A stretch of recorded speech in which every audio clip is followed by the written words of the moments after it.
Hello అందరూ ఎలా ఉన్నారు? మేమైతే చాలా బాగున్నాం. Welcome back to my channel. So ఇవాళ లంచ్ కోసం నేను పాలకూర పెసరపప్పు చేస్తున్నాను అనమాట. ఫస్ట్ అయితే ఆనియన్స్ మంచి ఫ్రై చేసుకోవాలి. ఆనియన్స్ బ్రౌన్ అయిన తర్వాత అందులో కొంచెం అల్లం ఎల్లిగడ్డ పేస్ట్ వేయాలి.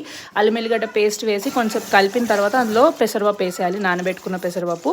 ఇది మంచిగా ఆయిల్లో కొంచెం ఫ్రై అయిన తర్వాత అందులో కొంచెం ఉప్పు, పసుపు, కారం వేసేయాలి. ఉప్పు కొంచెమే వేయాలి ఎందుకంటే పాలకూర వేస్తున్నాం కాబట్టి.